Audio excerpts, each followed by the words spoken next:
सन 2023 में गुप्त नवरात्रि की सही तिथि जाने, महत्व जाने और पूजा विधि के बारे में जाने। सनातन धर्म में सबसे पवित्र नवरात्रि का त्योहार माना गया है। हिंदू धर्म शास्त्र में कुल 4 नवरात्रि का वर्णन हमको मिलता है।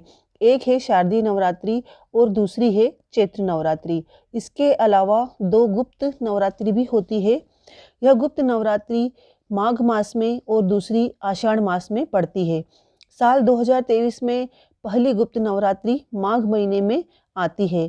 धार्मिक मान्यता के अनुसार गुप्त नवरात्रि में 10 महाविद्याओं की पूजा अर्चना की जाती है।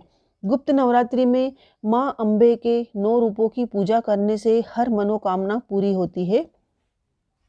इस साल गुप्त नवरात्रि की शुरुआत माघ मास 22 जनवरी 2023 से होगी। वहीं इसका समापन 30 जनवरी को होगा। इस दौरान माँ दुर्गा के उपासक 9 दिन तक गुप्त तरीके से शक्ति साधना करते हैं। गुप्त नवरात्रि में जिन 10 महाविद्याओं की आराधना की जाती है, साधना की जाती है, वो है माँ काली, माँ तारा, माँ त्रिपुर सुंदरी, माँ भुवनेश्वरी, माँ छिन्नमस्ता, माँ त्रिपुर भैरवी, माँ धूमावती, माँ बगलामुखी, माँ मातंगी और माँ कमला। इन 10 महाविद्याओं की पूजा अर्चना गुप्त नवरात्रि में साधक द्वारा की जाती है। दोस्तों, अब हम जानेंगे गुप्त नवरात्रि में आपको घट स्थापना कब करना है। पंचांग के मुताबिक माघ माह में शुक्ल पक्ष की प्रतिपदा तिथि 22 जनवरी 2023 को सुबह 2:22 पर आरंभ हो जाएगी और 22 जनवरी को ही रात 10:27 पर इसकी समाप्ति है।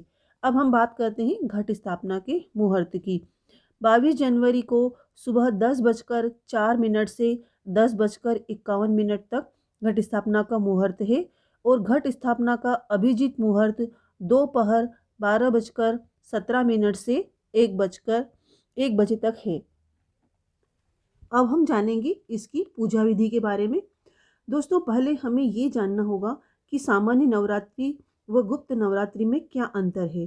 सामान्य नवरात्रि में सात्विक और तांत्रिक दोनों तरह की पूजा की जाती है, जबकि गुप्त नवरात्रि में ज़्यादातर तांत्रिक साधना और गोपनीय साधना ही की जाती है। इसलिए यह पर्व हर कोई नहीं मनाता है। लेकिन मैं आपको गृहस्थों को सात्विक तरीके से पूजा कैसे करना है इसके बारे में बताऊंगी। साथ ही एक विशेष बात मैं ये बताऊंगी कि गुप्त नवरात्रि में आपकी पूजा और मनोकामना जितनी गोपनीय होगी, सफलता आपको उतनी ही ज़्यादा मिलेगी। गुप्त नवरात्र में आप कलश स्थापना कर सकते हैं। अगर आप कलश स्थापना करते हैं तो आप मंत्र जाप करें। ओम ऐं ह्रीं क्लीं चामुंडाय विच्चे का सुबह शाम 108 बार जाप करें। दुर्गा चालीसा या सप्तशती का पाठ करें। दोनों समय आरती करें और भोग भी लगाएं। भोग के लिए लौंग और बताशे सबसे उत्तम है। इनका भोग माँ को अर्पित अवश्य करें।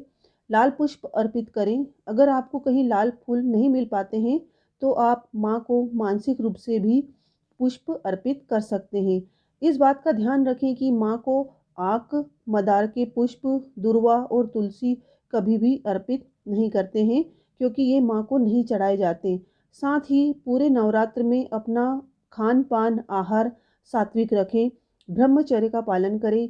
मंत्र जाप के पश्चात माँ से अपनी मनोकामना पूरी करने की प्रार्थना करें। आपको अगर गुप्त नवरात्रि की कथा सुनना है तो मेरा अगला वीडियो आप अवश्य देखें। अगला वीडियो गुप्त नवरात्रि की कथा का ही होगा। तो अगर आपको वीडियो पसंद आती है तो प्लीज़ इसी तरह के व्रत त्योहार की पूजा विधि और कथा के लिए हमारे चैनल को सब्सक्राइब जरूर करें। जय माता दी।